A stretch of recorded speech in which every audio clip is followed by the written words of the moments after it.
Hello everyone, welcome to The Path with Brian Clark. Today we are here with Jim Ruppert from Advisors Mortgage. Jim, thank you so much for coming You're on. very welcome, Brian. I'm glad to be here. I appreciate it. So Jim, if you could tell me a little bit more about yourself, how you came to where you are today and your journey along the way. Yeah, well, I've been in the mortgage business. It's going on, believe it or not, 24 years this month.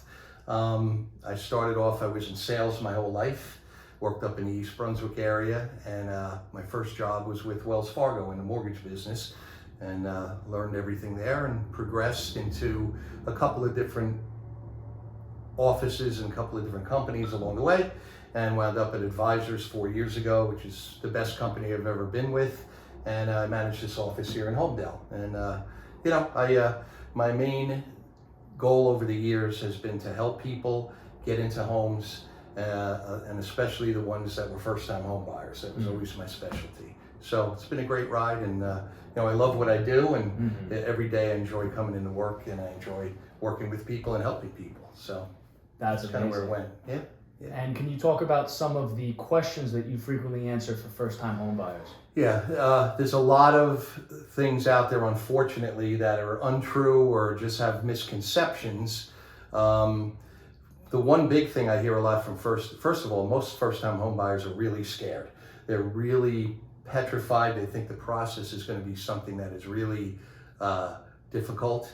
They think that they need big down payments. They think that their credit has to be stellar. And there's a lot of false things going on in that. And if a lot of people today just go online and they look up these things, to me, there's nothing better than having a live conversation with somebody and asking what their goals are, more importantly than what my goals are for them. And everyone's goals are different. So a lot of the questions I get, how much down payment do I need? We have down payment as low as 3% on conventional loans. We have 3.5% on an FHA loan, which is a government insured loan. And then we have 5% on a regular conventional loan. And all of those, after our conversation and after pulling credit, I'll be able to instruct them on what's best for them and why. So that's the main question I get is a down payment question. The other thing is, what's the interest rate? Very important for everybody to get the best interest rate, but there's no set interest rate. It depends on a lot of their qualifications. And this is what we find as we go through our process of the mortgage process. So, the main thing, first-time home buyers especially, there's nothing to be afraid of, whether they're buying now or whether they're buying a year from now. The main thing is let's take a look at their credit. Let's have a conversation with them, what their goals are. And I know you do that as a realtor too. Find out what their goals are. And then we can put them on a path that's going to be the most effective, the best interest rate for them. So there are many other questions that come up for different people. I can elaborate on that if you'd like. Sure. A lot of people, the first thing they're told to do is go through the pre-approval or the pre-qualification process. And a lot of that, a lot of people now, and a lot of these companies that are online, people can actually go on and just put in information into the system and it spits out a pre-approval letter without really even talking about somebody, to somebody. So where that becomes an issue is a lot of people, and I can ask you, Brian, how much did you make last year? You're going to be like, well, my salary was this, and then I'll say, what's your adjusted gross income? And you'll say, wow, I don't really know, and that's normal. So, going through that process and getting the correct information for what that person is, what that person does qualify for based on a lot of things, you need to ask the right questions. And as a realtor, the last thing you want to get is a pre-approval that isn't valid, because you're going to go with these people, put offers in, and then come to find out, wow, I just put information in the computer and spit out a pre-approval for me. So you need to dive into it a little further. All your documents need to be gathered. And again, it boils down to someone like yourself or me to help guide that person to say, hey, we need to look at all of this first, and then we'll give you what the rate is, what we can get you pre-approved to. And that's another misconception, that people can just go online and get a pre-approval that's valid. Sometimes it is, sometimes it isn't. From an online mortgage company like Rocket Mortgage, for example, or a company where if they're not providing all of their documents, how accurate of a range of numbers could it be? Right. Where, let's say if you're looking for a home, if you get an online mortgage, I'd correct myself, an online pre-approval for, let's say, 700, and you really are, after submitting all of your documents, you can only spend up to about 625. Then if you're looking at $700,000 homes, then your eyes are fixated on the features of these $700,000 homes, and then when you realize you can only afford a little bit less, It's disappointing. It becomes very disappointing. Yeah. So that's why it's very important before you start looking at home to speak with someone like Jim to be able to know really what you can purchase and your buying power. And Jim will give you a full in-depth analysis of, we can pre-approve you for this much, you could probably spend upon this much, and just all of everything in between. And sometimes it's not so much what they can be approved for, it's what they're going to be comfortable with. So I've approved people and say, well, you can buy a house for $800,000, but your payment's going to be this, and they're like, whoa, I want my payment to be around this. So then we can shuffle the numbers around and come up with a figure that's comfortable for them. Again, that's part of the initial talking to me, or and finding out what your goals are. A lot of times people say, I'd like to be at $2,500 a month, and then I can back into it that way to get them that payment based on that. So these are all important things, and I think I'm going to keep saying it. It's the communication. Speaking to somebody who knows what they're doing. There's other things involved. When they go online, there's points involved. But, your first-time home buyer doesn't really know what a point is. Could you elaborate on that? Well, a point, yeah. So sometimes people go online and they see interest rates 4.5%, 4.5% with this company, 4 5/8 with this company, and they'll see one that'll say 3.5%. You'll be like, well, that's the one I want. What they don't know is the mortgage companies charge a fee, a big fee, for that interest rate, and those are called points. So just for instance, a point is 1% of the loan amount. So if you have a $700,000 loan or a $500,000 loan, let's use that as an example, that's $5,000 for a point, which may buy your interest rate down only about 1/4%. So they're not telling you in that article that the rate is this, but that's with 1 point. So it's costing you additional money to do that. It may not be a bad thing, but it's nice to know that they tell you what it's going to be. That's going to go with your closing costs. So, that's an important thing to look at as well. Again, that's something in the conversation that we have. We talk about all of those different things. And a lot of times too, Brian, people don't need a 30-year fixed mortgage. They may say to me, hey, Jim, I'm only going to be in this house for 3 to 5 years, and then we're moving to Florida. And I'll say, okay, well, instead of a 30-year fixed, we can do a 7-year adjustable rate mortgage at a lower interest rate with a lower payment for those 5 years, and you're going to sell the house anyway, then the loan's going to be paid off. It will never adjust. So again, conversation with the client, finding out what their goals are, short-term and long-term, are real important. And you don't get that from doing things online. You really don't. So.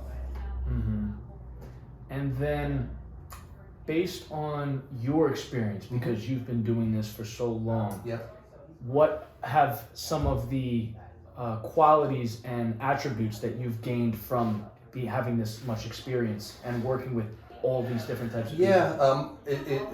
We've run into so many different scenarios and situations.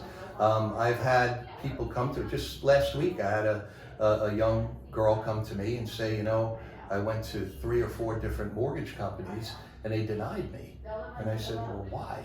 And she said, I don't know. So I said, send me all your paperwork, let me take a look at it. And I said, well, what kind of price range are you looking at? And she said, well, I'm looking at the $350,000 to $400,000 range. I said, well, I see that, but your debt to income ratio, which is something that we talk about, is a little too high to qualify you for that.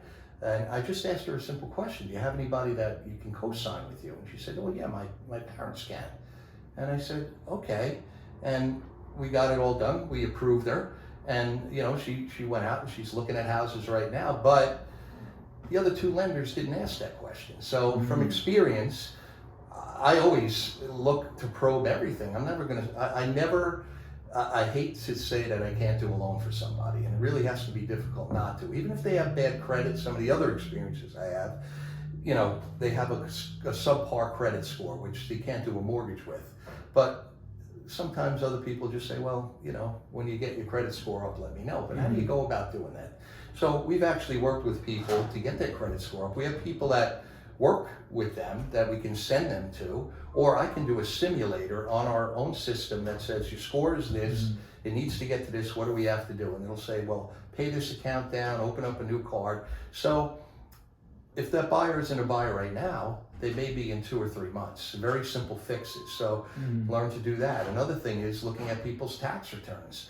I've had people at other companies that have denied loans and they don't really look at the returns.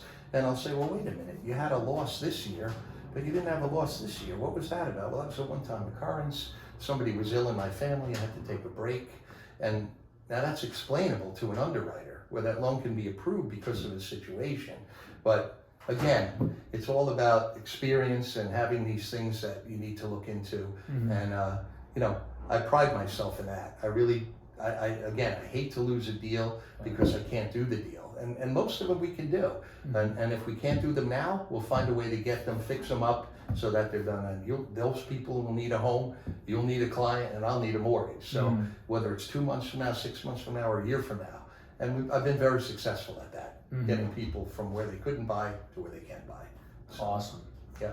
And then if we could just go through a couple of different types of clients and how you would address them. Sure. Yeah, there's a bunch of different things, and there's a bunch of different programs that are coming on new all the time now. So let's say for example that if I was an entrepreneur making money through e-commerce and selling products online, how would I get approved for a mortgage? Okay, well, you're going to do a tax return, obviously, on that. So we're going to take a look at your tax return, and we're going to say there's a certain amount of time you have to be doing that. It depends on who we put the loan with, and what I mean by that is Fannie Mae, Freddie Mac, FHA. There's a couple of places where we place the loan to make it work for them.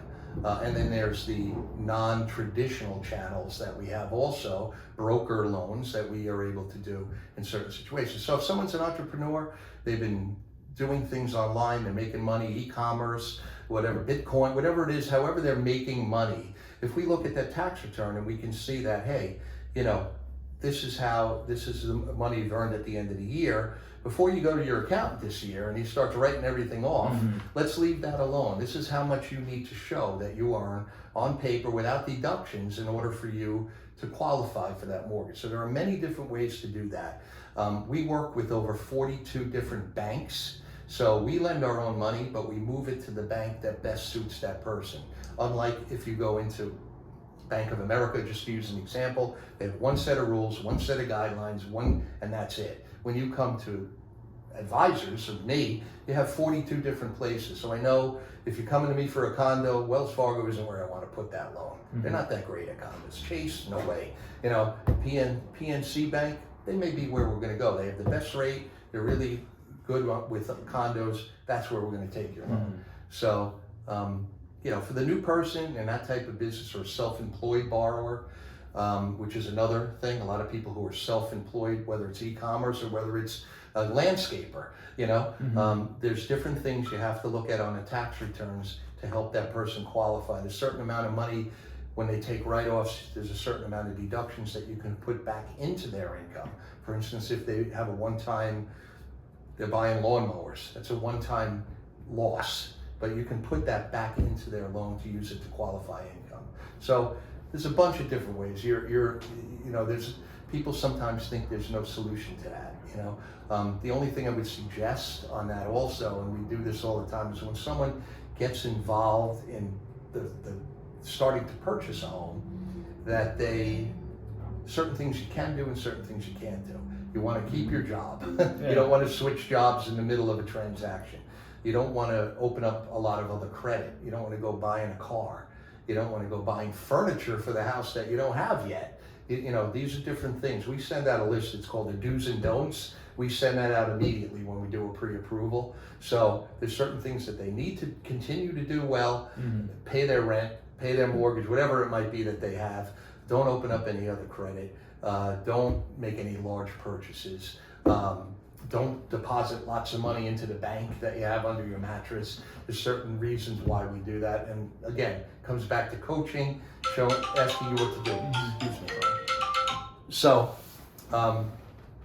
so many other scenarios, Brian. I could go on forever, but if there's anything specific with that, other type of borrowers. So let's say there was a family that's grown up in a home for 20 years and the kids are getting older, they've went out to college and they're planning on living on their own, but the parents are looking to downsize within New Jersey. What would you do to help them get a mortgage on their new home? Help the children? Both.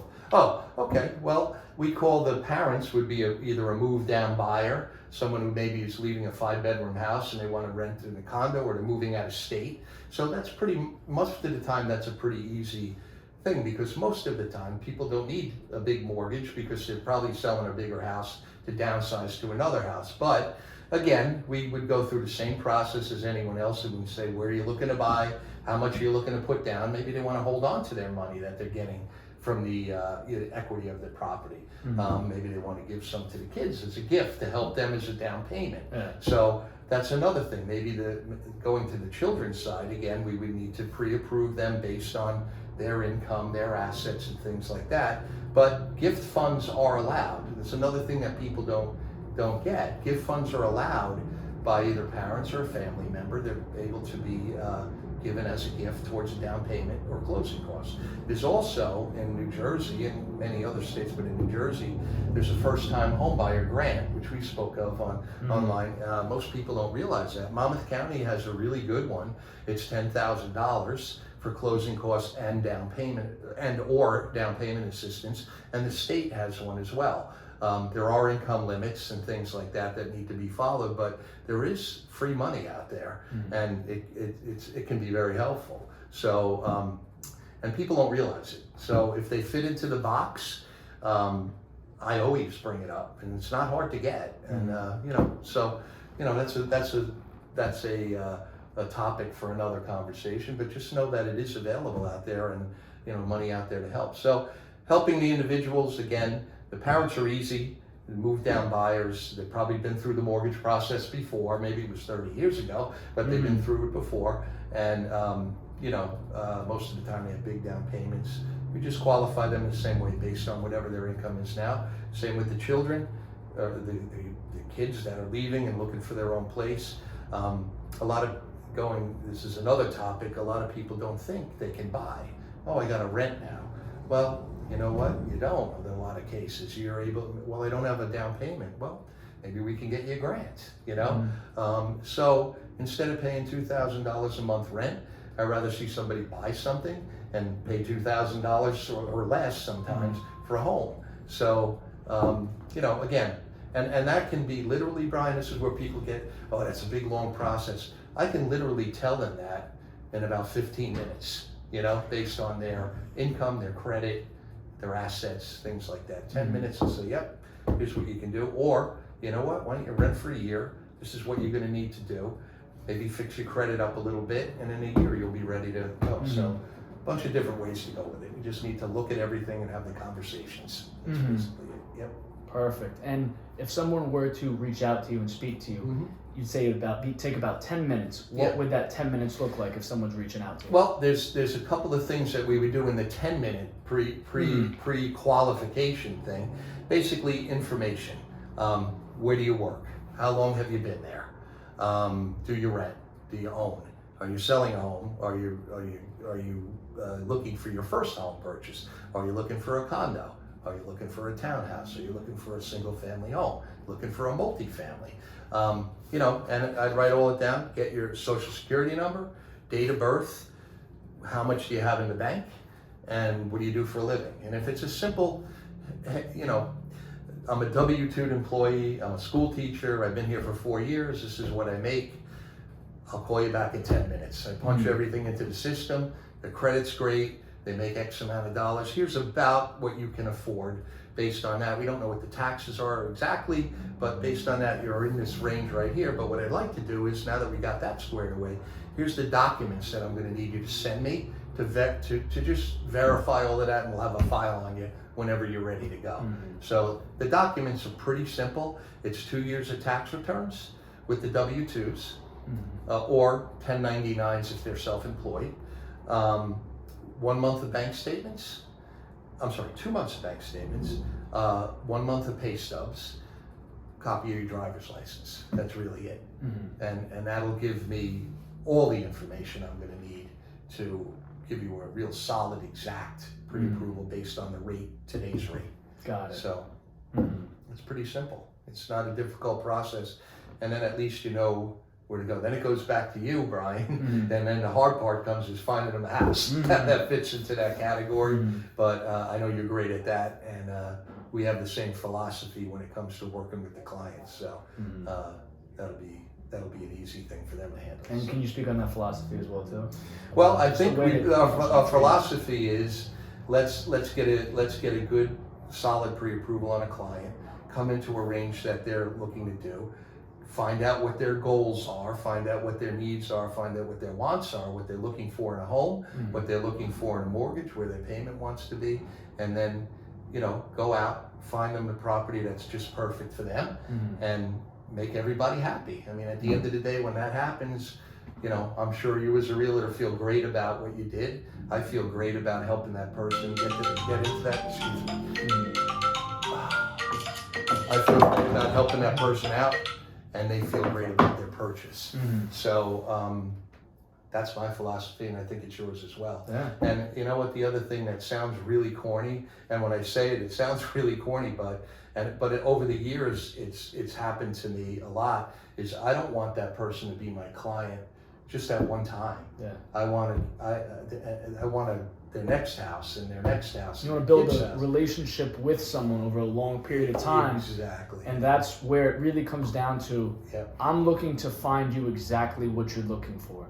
And whether that be a 3-bedroom or a 4-bedroom, it doesn't matter. And I always say, we'll find what you like by seeing what you don't like. And you say, all right, you don't like this, you don't like that. What are you looking for specifically? If you tell me a 4-bedroom, I ask further questions to say, all right, what are we using the bedrooms for? If one of them could be a home office, then maybe we could take another space that the basement's huge and maybe a portion. So it all depends on your situation. And that's where we come in to really help guide you through this process and help you find exactly what you're looking for. And really building that connection with you to have you be able to trust us with any question that you have. So that way, when you're sending anything to Jim, it's confidential. It just stays between you and Jim. I don't even see anything. That it really is completely your information, and anything that you share with either one of us stays between just us. And there is no talking to other people, talking to friends or neighbors. It's a very seamless process to help you find exactly what you're looking for in a new home. I try to tell people exactly what you just said. I say, I got the information, now relax. I got this part of it, I'll take care of all of this. Go out and find yourself a house. Let Brian take you out, find you a house, let it be the perfect house, and I'm gonna take care of it. Don't worry about all of this stuff. And then when it comes to the other things, I know you're great at this too, Brian. Home inspections, an attorney, first-time home buyers don't have this. So they look for our guidance on that. And the team that we have, or the realtors, the attorneys that you use, the title people that I use, are all top-notch people that we've used over the years. And we'll guide them in the right direction. A lot of times, just on your point, and this is one that I get once in a while, like sometimes clients think that whatever reason we get paid for taking them around or talking to them or counseling them. No, we do that for free. We don't get paid until a house gets sold, and it's not from you. We don't get paid by you. And I joke with clients all the time. I'll say, use Brian because he's free. As a buyer, it doesn't cost you anything. As a buyer, like Jim said, as a buyer, it costs you nothing to work with a realtor or work not with a realtor. So when I'm showing you homes, it's completely free to you. And normally in New Jersey, the seller is the one who pays a commission to the seller's agent and the buyer's agent. So if I'm representing you while you're looking for a new home, it is completely free to you. I get that a lot. Well, what is the realtor going to cost me? Or what do you cost me, Jim? I said, I'm free. I said, my company pays me for the deal after it's done. You don't pay me, at all. So it's a misconception. Again, people think that, I'm going to have to pay these guys all this money. And the thing that valuable to them more than anything, that they can't get anywhere else, is the information we provide them with. We're going to steer them in the right direction, point them in the right thing, get them the right people, get them the right rates, get them the right house. And when that gets done and it all clicks, I get invited to 7 or 8 4th of July parties every year. I got to come to the party. And going back to my point before, I've been doing this long enough where it's kind of crazy. I did these people's loan. Now I'm doing their kids' loan when they were babies. Now they're 25, 26 years old, and I'm doing their loans, and I've done their cousins and their friends. So when I say, and I'm sure you're the same way, I don't want to just get a loan from you and that's the end of you. We keep in touch. Our company sends you, and I send you, birthday things, and when your birthday comes around, to keep in touch. I call my clients every year at least once just to say, hey, how are things going? You're thinking about making a move? Is your mortgage good? Everything cool? And they really appreciate that. And it's a real relationship. Yeah, of course, it has to be. It has to be. And everybody that way is comfortable. And I've done multiple transactions for people also over the years where they bought 5 or 6 homes, and I'm like, you're buying another one? And we kind of make a joke out of it. But you get to know everybody, and it's a really good feeling when everything comes together. Definitely. Yep. And you see that people who work with you once tend to keep working with you over time. Yep. That's all because of the initial interaction, that it goes so seamless and so smooth. Yep. And also, as a buyer, when you're putting in an offer and you have Brian from Berkshire Hathaway and Jim from Advisors Mortgage Group backing you up and helping you submit that offer, the listing agent and the seller is looking at that. Everything is in order, everything looks clean, everything is presentable, and that makes a difference and helps your offer stand out among all of the other offers on that home. Oh, absolutely, especially in this market. And the other thing is accessibility. I know, and Brian knows, he can call me at 10 o'clock at night. You clients can call me at 10 o'clock at night. I can personally attest to this. I can call Jim at any time throughout the day, and he always picks up. He is always by his phone. He's, out of everyone I know, he is the most on his phone. When you need to contact him, he's able to answer you and be able. Weekend, Saturday, Sunday, it doesn't matter. It's just the nature of the business, and you have to be that way. If you go to some of the big banks, Friday 4 o'clock, you're not talking to that guy until Monday if you're lucky. So and if you need to reach Jim, you can always do it on his cell phone. Yep. Today he was in a Zoom meeting. I give him a call about 2 hours ago. Say, hey Jim, are we meeting at your office or Bell Works? Right. He's like, all right, we'll meet at my office. Okay, but he was in the middle of a Zoom meeting and he still answered my call. That says something. Well, these are the things that set people aside, and you're the same way in your business. There's certain things that you do. You're always accessible. You're always available. You're always wanting to learn. Whenever we have something on that is an instructional thing for realtors or for me, you're always on it, and I'm always on it, because you never stop learning. There's always new things that are coming down the pike. So we can help you with all of that and our expertise, because our goal is to truly help you and get you into the best situation for you, your family, and that's the way it goes. When that all comes together, and it comes together all the time, it's a really good feeling. So, that's it.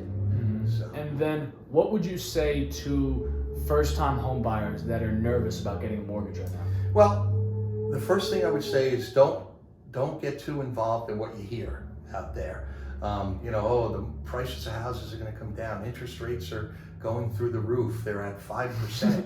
What people don't know, especially first-time home buyers, is that interest rates, if you looked at them over the years, the average interest rate over the years of 40 years has been 8%. So 5.5% doesn't seem that bad when you're looking at it that way. They're certainly not the rates they were before a year ago, but they were 40-year historically low. I'm not, in my lifetime, it's never going to get like that again. And no one wants to wait another 40 years to buy a house. So my suggestion would be, just get all the information you can.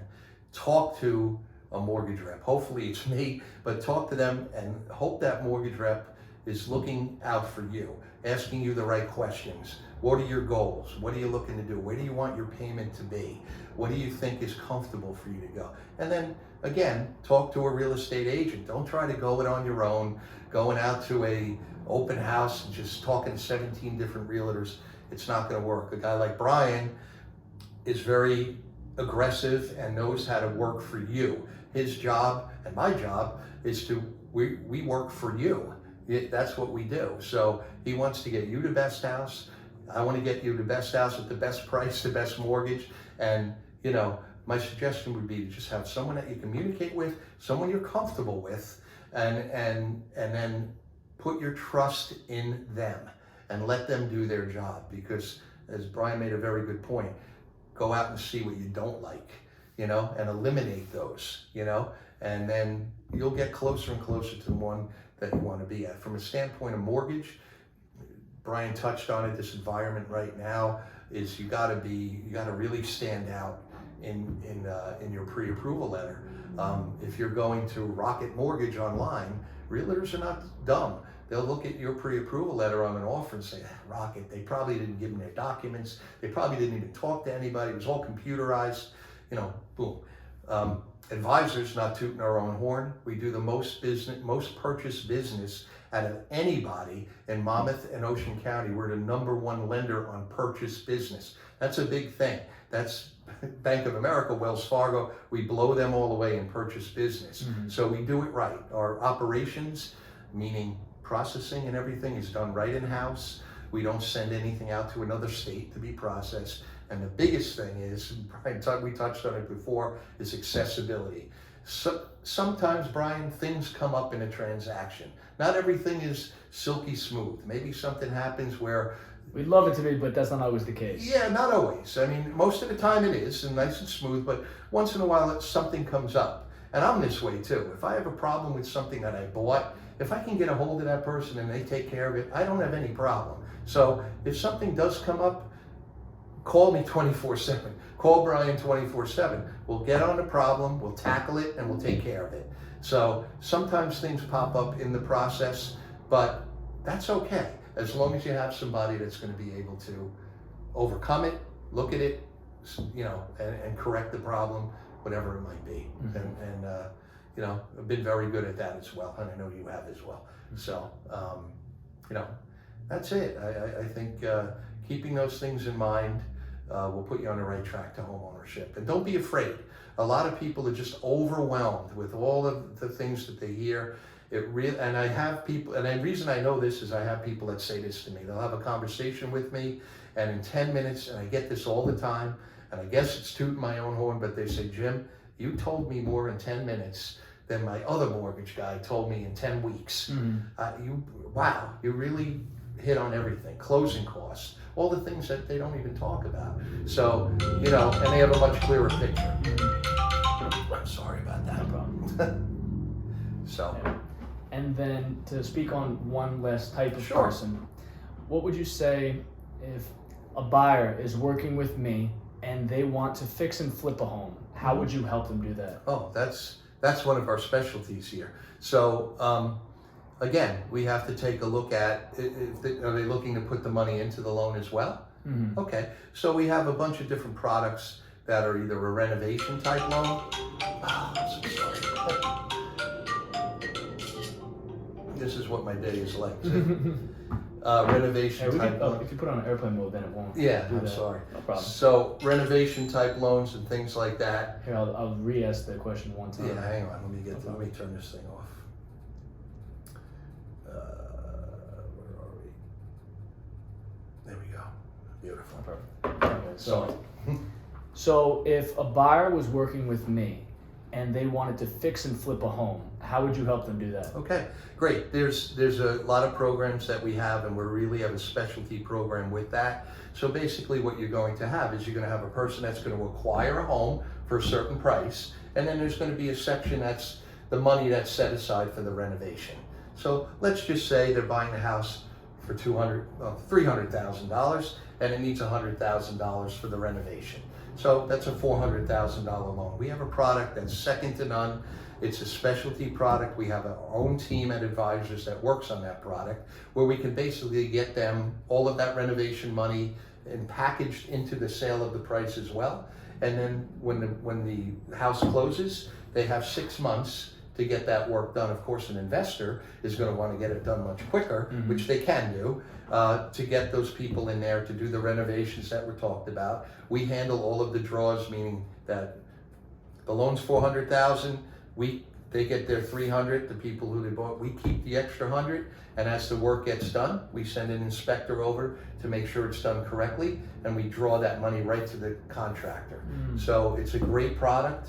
The investors literally don't have to put any of their money into it other than a small down payment. So it's a great product, and we do that. There's several different ones for that. You're talking about an investor. We also do one for a homeowner that's going to live in the house. Okay, could you speak on that? Sure. So if a homeowner Yep. identifies a home that they love, but they want to put some work into the home, how would you help them get a mortgage? In this market, that's a tremendous product, because there's a lot of people that are out bidding on houses, and there may be a house that's in a great area, in a great spot, but it's only a 2-bedroom and they need a 3. Well, we have a product that we can incorporate that money that they're going to need to add on that extra bedroom into the house, into the loan itself. So again, using that scenario, $300,000, the renovation to put an addition on it, let's say, is going to be $100,000. We're going to close the loan at $400,000. That person gets their money. We have the $100,000. We do the renovation. It gets paid, and you're done. So the worst house on the block can be the best house on the block. So it's something to think about. Maybe it's not. Maybe everything's perfect on a house that you like, except the kitchen needs redoing.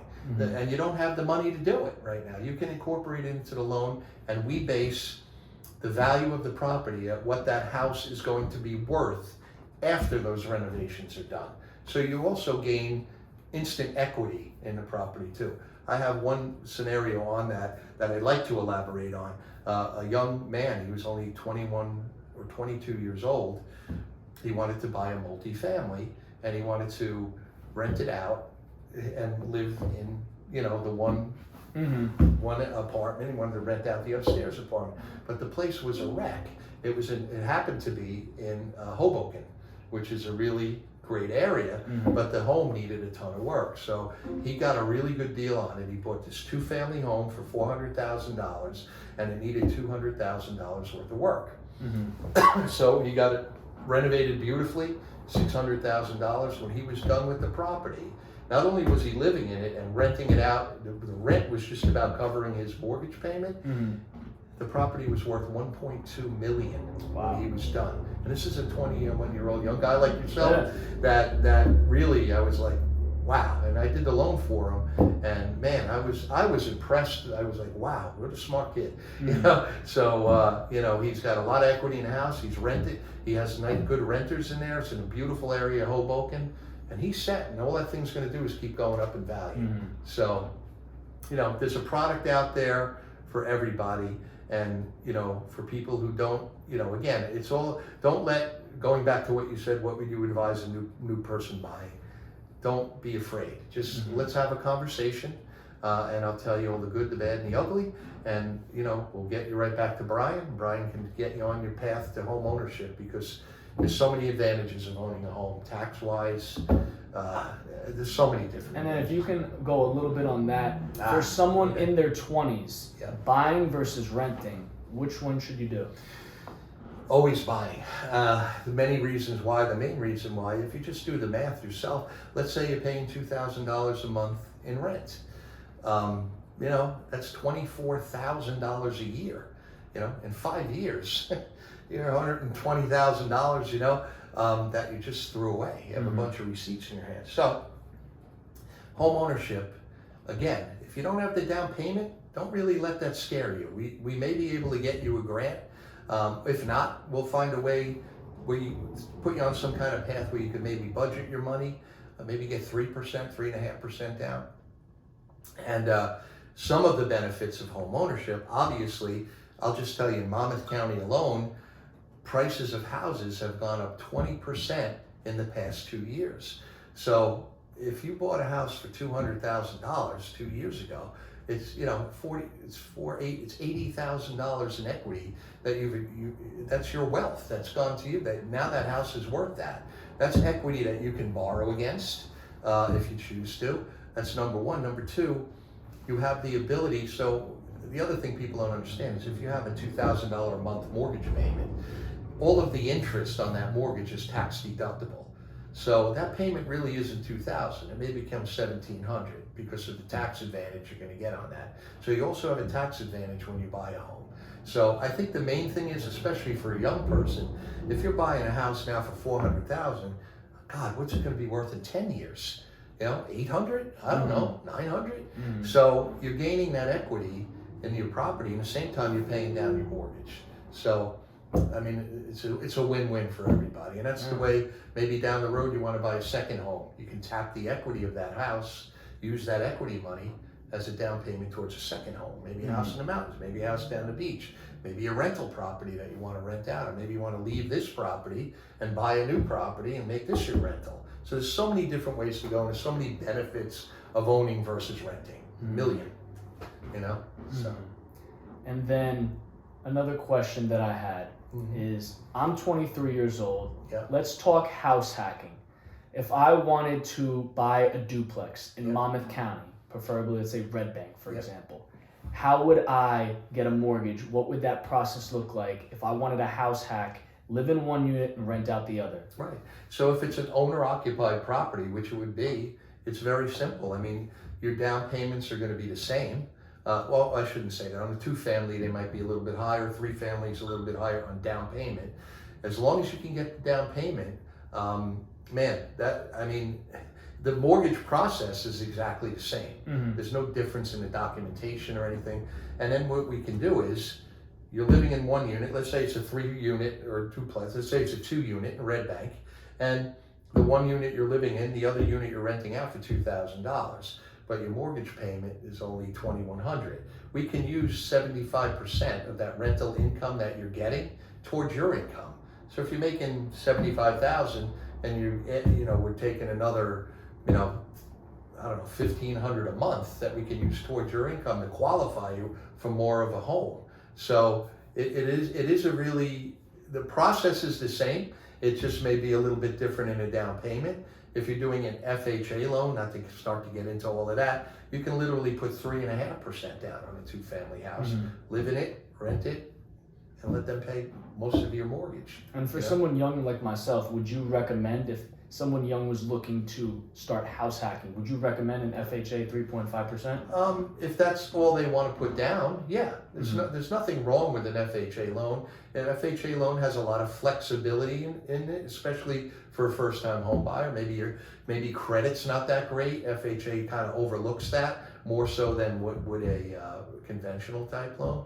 So again, it's just about having a conversation with you, having a conversation with me, and putting a plan of action together as to, okay, this is what you want to do, this is what you're going to need to do down payment wise, and this is what we'll start looking for you. So that's I love when young people either buy a new home, or especially if they buy multifamily. I mean, I think that's the greatest thing for them to do is, and then they can build wealth and go on and get another one. And another one, and another one, if that's the direction they want to go. So, I think that, if they can pull it off, that's great. And we definitely have programs for them that can help them do that. Yep. And for an investor that wanted to buy a property to rent out to tenants that wasn't living in the unit, how would you help them get a mortgage on that? Same thing.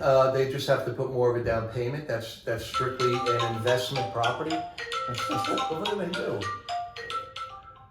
That's definitely an investment property. Sorry. I don't know why they did that. Oh, because it's on the Wi-Fi still, probably. Oh. No problem. Anyway. So, let's just ask me one more time. There we go. So go ahead, ask that again. So for an investor that wants to buy a property to rent out to tenants that wouldn't be living in the property, how would they do that? Okay. The process is the same. There's a little bit more of a down payment when it comes into, now you're talking about 15 or 20%, sometimes 25, depending on how many units it is. But it's a simple process. Again, we can take that rental income that he's getting. When an appraiser goes to the property, he will determine what that rental income pulls in that area if the houses are vacant. If they have tenants in there, they're going to look at current leases. So again, we can use a percentage of that rental income towards the buyer's overall income to help them qualify for it. So same thing. A lot of investors nowadays have put a lot of their own money into this type of thing. But going back to what you said before, like someone maybe who's going to buy a home that needs some work and then rent it out, we have a product for that too. We'll get renovation loan again for investors, where the down payment will be needed to be put up, but all of the renovation work can be incorporated into the loan. The money for all of that, where investors might have bought a bunch of homes and they don't have any money left to renovate, they can incorporate that into a mortgage that we have, a renovation loan, and incorporate that in there. So it's literally, I mean, other than the down payment, no other money out of their pocket. And it gets instant equity in the property. The property value goes way up. When you take something that you bought that's a mess, turn it into something nice, you get an instant equity in the property. Yeah. Got it. And if someone watching this wanted to contact you, what would be the best way for you? Text, email, call you on the phone? Either, I mean, text my phone number. I'm sure you're going to put it on the I'll link it in the description down below. Link below. Anyway, texting. I'm an old guy, but I'm really good at texting, and I'm really good at, however, email, phone calls, I like the best personally, because again, I like to have those conversations. If you want to text me ever and say, hey Jim, when you have some free time to talk, or when can we get together to talk, or if you want to come in and meet personally, that's fine too, if you want to do it over the phone. However, I'm old school, I'm new school. However you want to do it, that's fine. Yep, no problem. But it's usually cell phone's the best, always the best. My office phone, I don't even use it. Got it. And if you are near the Homedale area, Jim's office is a few blocks on the same street as my office, a few houses down.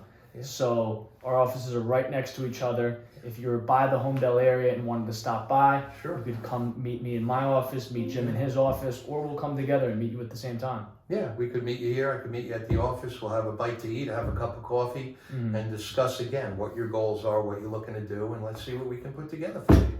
Okay. Yeah. Awesome. Sounds great. Thank you so much for watching, everyone. Thank you all. And Jim, thank you again. I appreciate you coming on. You're very welcome. Okay. Thank you. Have a great one. All right. Perfect. That was good? That was very good.